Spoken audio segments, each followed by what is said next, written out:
नमस्कार साथियों, infusion notes के ऑनलाइन प्लेटफॉर्म पे एक बार फिर से आपका स्वागत है। डेली करंट अफेयर के सेशन में आज अपन 25 मार्च 2025 का इंडिया का जो भी मोस्ट इम्पोर्टेंट करंट अफेयर है उसको डिटेल एनालिसिस स्टैटिक्स जीके के साथ कवर करेंगे। आप किसी भी गवर्नमेंट एग्जाम की तैयारी कर रहे हो, प्रत्येक एग्जाम की दृष्टि से ये क्लास बहुत ही इंपॉर्टेंट है, क्योंकि इस क्लास के अंदर अपन प्रत्येक क्वेश्चन को डिटेल एनालिसिस के साथ भी जानते हैं। इसके अलावा ऐसा कोई क्वेश्चन नहीं है, आप चाहे कोई सा भी एग्जाम दे देना, यूपीएससी सीएससी का एग्जाम दे देना, स्टेट पीसीएस का एग्जाम दे देना, बैंक रेलवे अन्य कोई सा भी एग्जाम दे देना, प्रत्येक एग्जाम में आप ये देखोगे सारे के सारे क्वेश्चन अपनी इस क्लास में से सीधे सीधे मैच होते नजर आएंगे। ऐसा कोई क्वेश्चन नहीं है जो इससे बाहर जाएगा, क्योंकि करंट अफेयर को अपन 360 डिग्री व्यू के साथ इस क्लास के अंदर कवर करते हैं और सारी चीज़ों को अच्छे से पढ़ लेते हैं।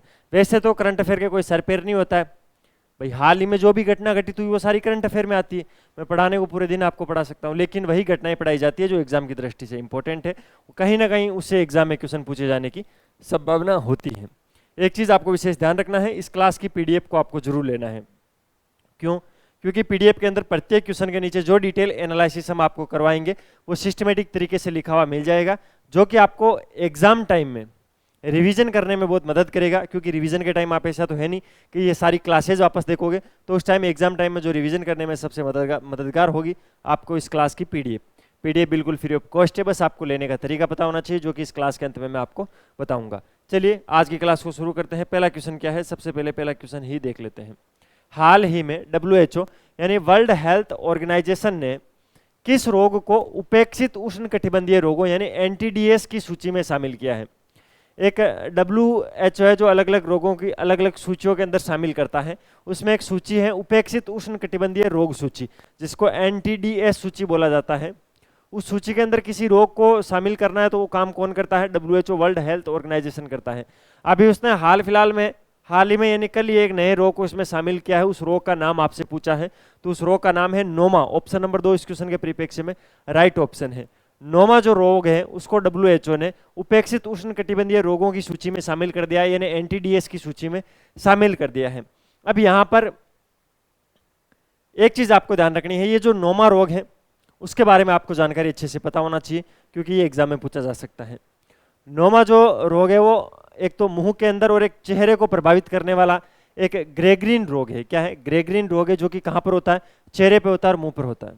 और जो वर्ल्ड हेल्थ ऑर्गेनाइजेशन है उसने उपेक्षित उष्णकटिबंधीय बीमारियों की सूची में इसको जोड़ दिया है, क्योंकि ये जो नोमा रोग है इसके अंदर मृत्यु दर 90% है। ये इंपॉर्टेंट चीज, ये चीज ध्यान रखनी है। सबसे पहले तो ये जो नोमा रोग है वो किसको प्रभावित करता है? चेहरे और मुंह को प्रभावित करता है। इसके अंदर मृत्यु दर कितनी है? 90%। मृत्यु दर का मतलब क्या हुआ? अगर 1000 लोगों में ये रोग फैलता है, उसमें से कितने लोगों की मृत्यु होती है उसको मृत्यु दर बोला जाता है। और अगर 1000 लोगों में ये नोमा रोग फैलता है तो उसमें से 900 लोग मर जाते हैं। 90% बहुत ज्यादा होती है। कोरोना की तो बहुत कम थी, कोरोना की तो कुछ भी नहीं थी मृत्यु दर। कोरोना में तो आप फालतू डर रहे थे। ये जो नोमा रोग है इसमें तो 90% मृत्यु दर है, यानी अगर हो जाए तो जीने की संभावना 10% रहती है। मुंह में और जो चेहरा है उस पर ये रोग फैलता है। ये ग्रेग्रीन श्रेणी का रोग है और WHO ने उसको उपेक्षित उष्णकटिबंधीय बीमारियों की सूची में जोड़ दिया है, NTDs की सूची में इसको जोड़ दिया है।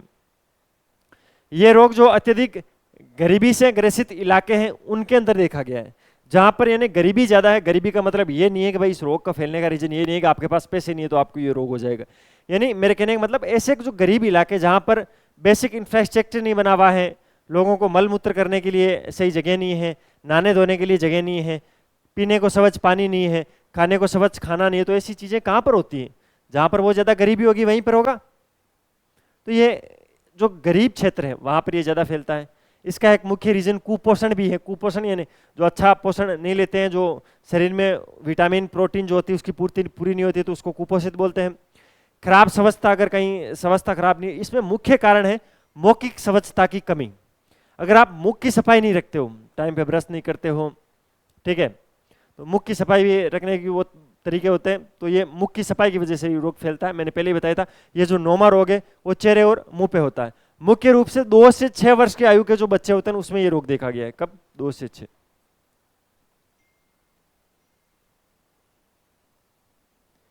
यानी अगर किसी बच्चे की आयु 2 वर्ष से लेकर 6 वर्ष के मध्य है तो उसको ये रोग होने की संभावना ज्यादा है। ठीक है। मुख्य रूप से ये किस महाद्वीप में पाया जाता है? तो लगभग लगभग ज़्यादातर गरीब देश या बोले कि पिछड़े हुए देश है अफ्रीका महाद्वीप में, और आमतौर पर ये रोग अफ्रीका महाद्वीप में पाया जाता है। किस महाद्वीप में? अफ्रीका महाद्वीप में ये रोग पाया जाता है। ठीक है, वार्षिक रूप से एक अनुमानित डाटा है, हालांकि विश्वसनीय डाटा नहीं है, विश्वसनीय डाटा की दुर्लभता है अभी भी इस बीमारी के अंदर। एक अनुमानित डाटा के हिसाब से अफ्रीका में प्रतिवर्ष 1,40,000 लोगों को ये जो नोमा रोग है वो होता है। ठीक है, तो ये चीज़ आपको विशेष ध्यान रखनी है। इसमें से कोई सा भी फैक्ट आपसे एग्जाम में पूछा जा सकता है, फिर मत बोलना सर आपने पढ़ाया नहीं। मैंने इस रोग के बारे में जितनी भी जानकारियाँ थी वो सारी जानकारियाँ साझा करने की कोशिश की है। जो वर्ल्ड हेल्थ ऑर्गेनाइजेशन है उसने नोमा रोग को भी एनटीडीएस यानी उपेक्षित उष्णकटिबंधीय श्रेणी के अंदर शामिल किया है, सूची में शामिल किया है। इस रोग की मृत्यु दर 90% है। 2 से 6 वर्ष की आयु के मध्य जो बच्चे हैं उनमें होता है। साफ सफाई से नहीं रहते हैं, कुपोषण की वजह से ये रोग होता है। मुख्य रूप से अफ्रीका के अंदर एक साल में लगभग 1,40,000 लोगों को ये रोग होता है। ठीक है, वार्षिक डाटा है, लेकिन एक चीज़ ध्यान रखना, मैं फिर बोल रहा हूँ, इसके जो ऑथेंटिक डाटा है उसकी कमी आज भी है। ये एक अनुमानित डाटा है 1,40,000। ठीक है, ये चीज़ आपको ध्यान रखनी है। अगला क्वेश्चन क्या है भाई? सांसदों के वेतन में हाल ही में हुई बढ़ोतरी के अनुसार उनका मासिक वेतन अब कितना हो गया है? सबसे पहले कितनी बढ़ोतरी हुई है वो भी मैं आपको बताऊंगा। पुराना वेतन पता होना चाहिए, और अगर कितनी बढ़ोतरी हुई है पुराना वेतन जोड़ोगे तो जो नया वेतन है वो आ ही जाएगा। आपको पता, इतनी मैथ तो आपको भी आती होगी, मेरी मैथ वैसे कमजोर है। ठीक है, सांसदों के वेतन में हाल ही में बढ़ोतरी हुई है, आपके हिसाब से बताओ भाई अनुमानित कितना है? मैं तो आपको एग्जैक्ट बताऊंगा ही। 1,24,000 रुपये मंथली मिलेगा अब इनको। पहले कितना दिया जाता था? पहले जो सांसद होता था उसकी सैलरी थी महीने की 1 लाख, अब कितनी हो गई है? 1 लाख से बढ़कर 1.24 लाख। ये दोनों डाटा आपको याद होने चाहिए। कितनी बढ़ोतरी हुई है तो आप ये ऑटोमेटिक पता लगा रहे होंगे, 24,000 रुपये की बढ़ोतरी हुई है। सांसदों का जो वेतन है वो 1 लाख रुपए से बढ़कर 1,24,000 रुपये प्रति माह हो गया है। और जो दैनिक भत्ता 2,000 रुपये था उसको बढ़ाकर कितना कर दिया गया है? 2,500 रुपये कर दिया है। दैनिक भत्ता 2,000 से बढ़ाकर, दैनिक भत्ता अलग याद रखना है, मासिक सैलरी अलग याद रखना है। दैनिक भत्ता 2,000 रुपये पर सांसद को दिया जाता था, जिसको बढ़ाकर कितना कर दिया गया है? 2,500 रुपये कर दिया गया है। यानी इसमें कितने की ग्रोथ हो गई है? +500 हो गया है, और इसमें +24,000 रुपये सैलरी में हो गया। ये चीज़ आपको ध्यान रखना है। ये लागू कब से है? तो ये 1 अप्रैल 2023 से इसको प्रभावी हो गया है। ये चीज़ आपको ध्यान रखनी, 1 अप्रैल 2023 से, यानी जो अभी नई विधान जो सांसद हैं उनको ये लागू कर दिया गया है। ठीक है, उससे पहले जो पूर्व सांसद थे उनकी पेंशन 25,000 रुपये थी, उसको बढ़ाकर 31,000 रुपये कर दिया है। पेंशन कितनी? 25,000 से बढ़ाकर 31,000। ये भी लिख लो।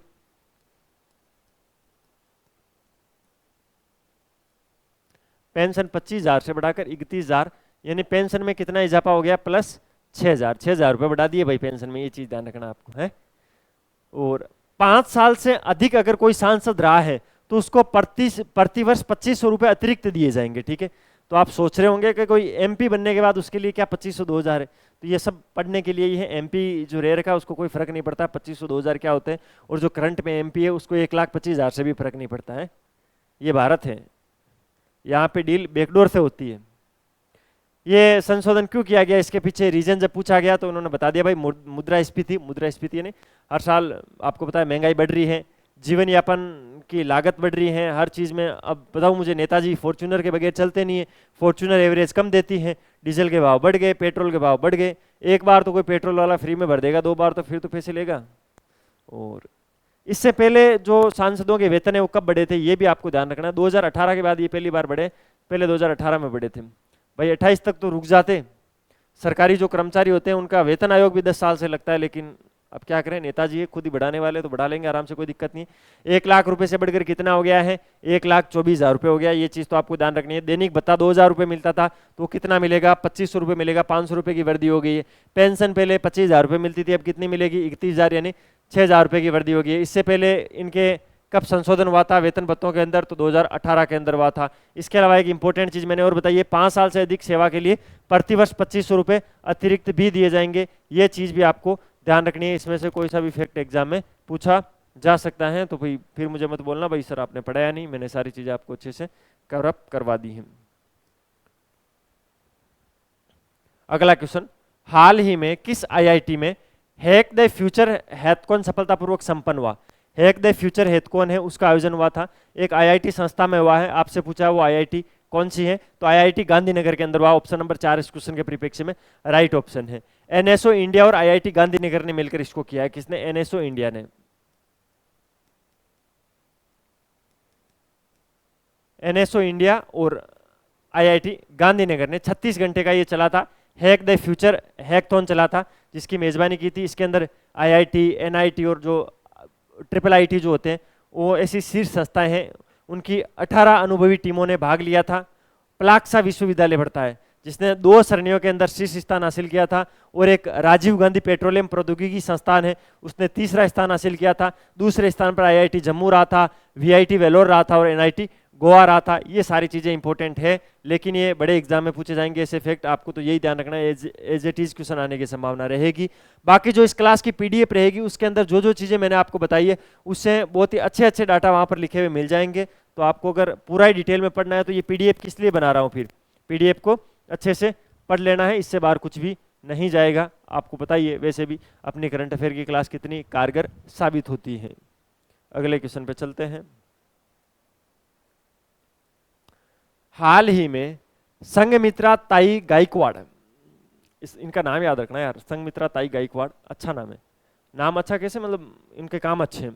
उनको किस पुरस्कार से सम्मानित किया गया? अभी संघमित्रा ताई गायकवाड़ को पुरस्कार दिया गया। आपसे उनके पुरस्कार के बारे में पूछा है, उनको कौन सा पुरस्कार दिया गया, तो लोकप्रिय नागरिक उत्कृष्टता पुरस्कार उनको दिया गया। ऑप्शन नंबर 2 इस क्वेश्चन के परिप्रेक्ष्य में राइट ऑप्शन है, आपको ध्यान रखना है। हाल ही में संघमित्रा ताई गायकवाड़ को लोकप्रिय नागरिक उत्कृष्टता पुरस्कार दिया गया है।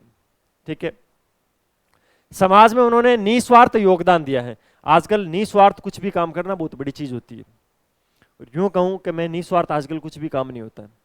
कोई व्यक्ति अगर आपके बिना पैसों के ऐसे ही आपका काम कर रहा है ना एक फोन पे, इसका मतलब उसका उद्देश्य उसके पीछे बहुत बड़ा है। क्योंकि ये चीज आप मान के चलो, आजकल निस्वार्थ भाव से कुछ भी नहीं होता है। होने को 1% हो सकता है, पर 99% संभावना ये है। और आप इतने किस्मत वाले नहीं होगे आपको 1% में गिना जाए या आपको वो 1% वाले लोग मिले। ठीक है, ध्यान रखना, निस्वार्थ सेवा आजकल कोई भी नहीं करता। ये मत सोचना कि फ्री में कहीं कुछ मिल रहा है, कुछ भी नहीं मिलता फ्री में। आजकल हर चीज़ का आपको एक मूल्य चुकाना होता है, हर चीज़ की एक आपको कीमत चुकानी होती है। और जहाँ मुख्य एक शायरी है ना, वो तारीफ के पुल के नीचे हमेशा मतलब की नदियाँ बहती हैं। सुना होगा आपने, कभी स्टेटस लगाया होगा आपने भी है। कोई तारीफ भी अगर करता है ना तो उसके पीछे उसका कोई रीजन होता है, उसका कोई मतलब होता है। शायरी बड़ी गहरी है, मजाक में नहीं लेना। तारीफ के पुल के नीचे हमेशा मतलब की नदी बहती है। यानी कोई अगर तारीफ भी कर रहा है आपको तो उसका मतलब है आपसे उसको कुछ काम है या आपका कोई मतलब, वरना फोगट में तो कोई तारीफ भी नहीं करता।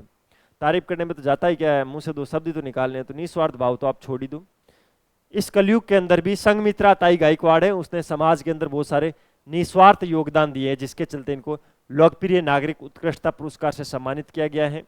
ठीक है, यह पुरस्कार इनको दें, इसकी मान्यता किसने दी है? डॉक्टर अनिल काशी मुरारका और मंदाकिनी ने इनको ये मान्यता दी है।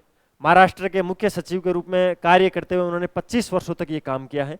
ये जो गायकवाड़ है, संघमित्रा ताई गायकवाड़, वो ऐसे ही नहीं है, महाराष्ट्र की मुख्य सचिव रह रखी है, सिविल सर्विसेज में ये सेवा दे रखी है। 25 वर्षों तक इन्होंने काम किया है, चाहे शिक्षा का क्षेत्र हो, चाहे स्वास्थ्य का क्षेत्र हो, चाहे महिला सशक्तिकरण की बात हो, इन्होंने बहुत अच्छे काम किए हैं। कोल्हापुर जगह पड़ती है महाराष्ट्र में, वहाँ के 6 गांवों को इन्होंने गोद लिया था और निःशुल्क शिक्षा दी थी, और एक नर्सिंग स्कूल वहां पर चलाया था। इसके लिए इनको जाना जाता है। ठीक है, 6 गांवों को गोद में लेना कोई छोटी मोटी बात नहीं होती, और उन 6 गांवों को शिक्षित करना, वहाँ की शिक्षा के बारे पूरा खर्चा खुद उठाना, वहाँ की स्वास्थ्य सेवाओं का खर्चा खुद उठाना, वहाँ पर महिला सशक्तिकरण का काम करना, उन गांवों को सशक्त करने का काम करना। ठीक है, कोल्हापुर महाराष्ट्र के अंदर 6 गांव थे ऐसे। ठीक है, और वहाँ पर एक नर्सिंग स्कूल भी इन्होंने चलाया था, तो इसीलिए इनको जाना जाता है। संघमित्रा ताई गायकवाड़ लोकप्रिय नागरिक उत्कृष्टता पुरस्कार से इनको नवाजा गया। बहुत ही अच्छा इन्होंने अपने जीवन में काम किया है। 25 वर्षों तक एज ए सिविल सेवा में इन्होंने बहुत ही अच्छा काम किया है। तो ये चीज आपको ध्यान रखनी है। अब चलते हैं नेक्स्ट क्वेश्चन पे। आज का अपना अगला क्वेश्चन क्या है? हाल ही में नवी मुंबई में राष्ट्रीय समुद्री खेल 2025 का उद्घाटन किसने किया? सबसे पहले इस क्वेश्चन में एक जो फैक्ट लिखा है उसको याद करने की कोशिश करना है। क्या है? राष्ट्रीय समुद्री खेल 2025 का आयोजन कहां पर हुआ? तो मुंबई, नवी मुंबई के अंदर राष्ट्रीय समुद्री खेल 2025 का आयोजन हुआ है। सबसे पहले तो ये चीज तो आपको रट लेनी है, याद कर लेनी है, ठीक है। इसका उद्घाटन क्या था? डॉक्टर पीटी उषा ने, डॉक्टर पीटी उषा ने राष्ट्रीय समुद्री खेल 2025 का उद्घाटन किया है और खिलाड़ियों को खेल भावना, एकता और अखंडता पर अपने संदेश के साथ इन्होंने इस कार्यक्रम का उद्घाटन किया है। 20 से अधिक खेल होंगे इस कार्यक्रम के अंदर और फिटनेस और खेल भावना को बढ़ाना इस कार्यक्रम का मुख्य उद्देश्य रहेगा। राष्ट्रीय समुद्री खेल 2025 का मुख्य उद्देश्य रहेगा। समुद्री और खेल क्षेत्रों की प्रमुख हस्तियां हैं वो इस भव्य समारोह के अंदर शिरकत करने वाली हैं। इसके अलावा डॉक्टर उषा हैं, वो तो जाके आई हैं। उन्होंने ठाकुर अंतर्राष्ट्रीय खेल परिसर में तैराकी और टेबल टेनिस स्पर्धाओं का उद्घाटन भी किया था। तो डॉक्टर पीटी उषा, उड़न परी के नाम से इनको जाना जाता है? और बहुत सारे ओलंपिक में अच्छे अच्छे काम कर रखे हैं पीटी उषा, और इन्होंने नवी मुंबई के अंदर राष्ट्रीय समुद्री खेल 2025 का उद्घाटन किया है। ये चीज आपको विशेष ध्यान रखनी है। अब चलते हैं नेक्स्ट क्वेश्चन पे। आज का अपना अगला क्वेश्चन क्या है?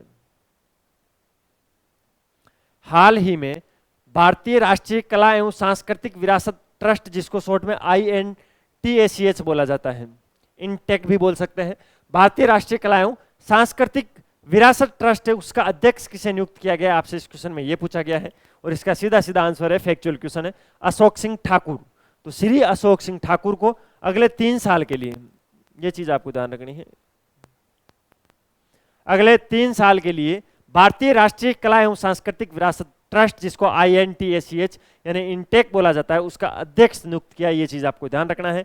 ये जो भारतीय राष्ट्रीय कला एवं सांस्कृतिक विरासत ट्रस्ट है, उसकी स्थापना कब हुई? आपसे अगर ऐसा पूछ ले तो 1984 में, 1984 में इसकी स्थापना हुई थी, ठीक है। ये भारत की अग्रणी विरासत संरक्षण संस्थान है, यानी जो भारत की सांस्कृतिक विरासत हो गई, प्राकृतिक विरासत हो गई, भारत में जो अच्छी अच्छी मूर्तियां हो गई, और जो भारत की मूर्त और अमूर्त विरासत जिसको बोलते हैं, उन सब का संरक्षण करने के अंदर भारत में सबसे अग्रणी कोई संस्था है तो वो ये है भारतीय राष्ट्रीय कला एवं सांस्कृतिक विरासत ट्रस्ट, जिसकी स्थापना 1984 में हुई थी और उसके नए अध्यक्ष से वो अशोक सिंह ठाकुर को चुना गया है। ये चीज आपको ध्यान रखना है।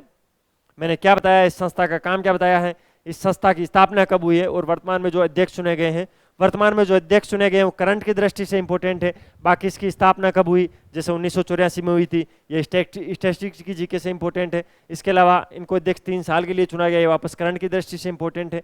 ये जो भारतीय राष्ट्रीय कला एवं सांस्कृतिक विरासत ट्रस्ट है, काम क्या करता है, तो वापस वो स्टैटिक्स हो गया कि भाई ये जो मूर्तियां वगैरह हो गई, भारत की प्राकृतिक संसाधन हो गए, संसाधन नहीं प्राकृतिक धरोहर की बात की जा रही है, ठीक है, उन सबको संरक्षित करने का काम करता है। हाल ही में भारत ने किस संस्करण के मध्य एशिया युवा प्रतिनिधि मंडल की मेजबानी की?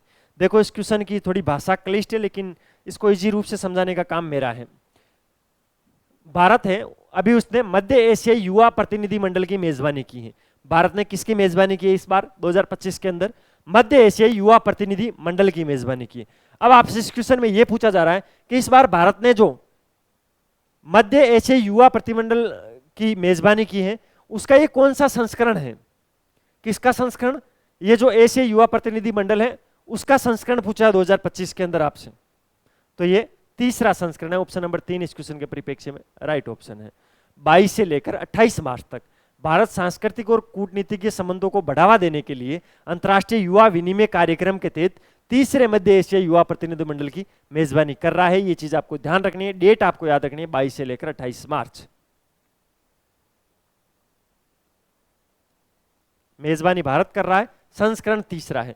क्यों कर रहा है इसका मैंने रीजन बता दिया, भारत सांस्कृतिक और कूटनीतिक संबंधों को बढ़ाने के लिए अंतर्राष्ट्रीय युवा विनिमय कार्यक्रम के तहत तीसरे मध्य एशियाई युवा प्रतिनिधिमंडल की मेजबानी कर रहा है। 5 मध्य एशियाई देशों के प्रतिनिधि इस विरासत स्थलों के अंदर दौरा करेंगे। युवा नेताएं और जो IIT दिल्ली और GCCI है वैसे संस्थाओं के बीच में यहाँ पर बातचीत होगी और ये पहल PM मोदी ने 2022 के शिखर सम्मेलन के दृष्टिकोण के अनुरूप ही है और इसके अंदर क्षेत्रीय युवा सहयोग को मजबूत बनाने की बात भी कही गई है। ये चीज भी आपको ध्यान रखना है। अब चलते हैं नेक्स्ट क्वेश्चन पे। आज का अपना अगला क्वेश्चन क्या है? हिंदी साहित्य के लिए ज्ञानपीठ पुरस्कार 2024 से किसे सम्मानित किया गया? यूं कहूं मैं ये क्वेश्चन इंपॉर्टेंट नहीं मोस्ट इंपॉर्टेंट है, इसको 3 स्टार लगा लो इस क्वेश्चन को। 4 स्टार लगा लो, 5 स्टार लगा लो, ये क्वेश्चन एग्जाम में पूछा जाने वाला क्वेश्चन है करंट अफेयर के अंदर, आपको ध्यान रखने हैं, ठीक है। छत्तीसगढ़ के एक प्रसिद्ध कवि है जिनको भी हिंदी साहित्य के लिए, किसके लिए, हिंदी साहित्य के लिए ज्ञानपीठ पुरस्कार 2024 से सम्मानित किया गया है। 2024 का दिया 2025 में गया, लेकिन 2024 का जो हिंदी ज्ञानपीठ पुरस्कार है वो किसको दिया गया, मोस्ट इंपोर्टेंट क्वेश्चन है, 3 स्टार 4 स्टार 5 स्टार लगा लेना। विनोद कुमार शुक्ल का नाम आपको याद रखना है, ऑप्शन नंबर 2 इसमें राइट ऑप्शन है। छत्तीसगढ़ के प्रसिद्ध हिंदी लेखक है विनोद कुमार शुक्ल, उनको 5 दशक के उनके साहित्यिक योगदान के लिए हिंदी साहित्य के अंदर ज्ञानपीठ पुरस्कार दिया गया है।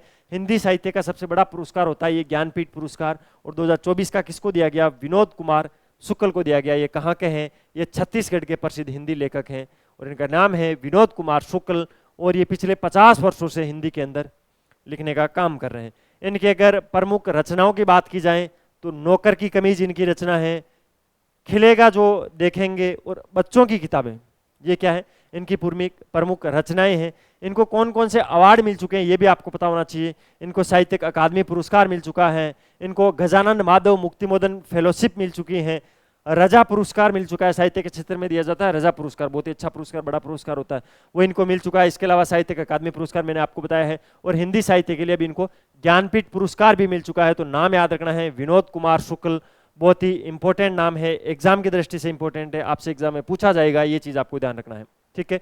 2024 के लिए हिंदी साहित्य के लिए ज्ञानपीठ पुरस्कार किसको दिया गया, विनोद कुमार शुक्ल, कहाँ के, छत्तीसगढ़ के हैं। इससे पहले इनको कौन कौन से अवार्ड मिल चुके हैं ये सारी चीजें मैंने आपको बता दी। ये था भाई 25 मार्च 2025 का इंडिया का मोस्ट इंपोर्टेंट करंट अफेयर, जिसको मैंने डिटेल एनालिसिस और स्टैटिक्स जीके के साथ आपको कवर करवाया। अगर आपको वीडियो की क्वालिटी, कंटेंट की क्वालिटी और हमारी मेहनत अच्छी लग रही है तो लाल वाला बटन दबाकर चैनल को सब्सक्राइब करना, बेल वाला आइकन जरूर प्रेस करना। उससे क्या होगा, नए वीडियो की नोटिफिकेशन आपको सबसे पहले मिलेगी और हमें मिलेगा मोटिवेशन। अच्छे अच्छे कमेंट किया करो जिससे दिल एकदम खुश हो जाता है, दिल एकदम गदगद हो जाता है। इसके अलावा इस क्लास की शुरुआत में मैंने आपको बताया था कि इस क्लास की पीडीएफ कैसे मिलेगी, अब मैं आपको बता देता हूं कैसे मिलेगी। ये नंबर है 9887809083। आपको इस पर कॉल या मैसेज करना है कि सर आपकी जो डेली करंट अफेयर की क्लास होती है उसके में पीडीएफ चाहिए। एक बार मैसेज कर दोगे, regular daily free of cost आपको पीडीएफ मिलती रहेगी। एक बार मैसेज करना है, बार बार नहीं करना है, फिर डेली करंट अफेयर की पीडीएफ आपको पहुंचाना हमारा काम रहेगा, ठीक है। तो आप एक बार मैसेज कर देना। ये अपनी वेबसाइट है infusionnotes.com के नाम से, इसको भी जरूर सर्च करना। यहाँ पर सभी गवर्नमेंट एग्जाम के लिए हैंड रिटन नोट्स होते हैं जो बुकलेट फॉर्मेट में आपके घर पर हम डिलीवर करवा देंगे। ये अपना इंस्टाग्राम infusion/notes के नाम से, इसको भी जरूर फॉलो करना। यहाँ पर करंट अफेयर की समरी डेली की डेली मिल जाती है। मिलते हैं कल फिर नए सेशन के साथ, तब तक अपनी तैयारी जारी रखो, अपने स्वास्थ्य का ध्यान रखो। टेक केयर, जय हिंद।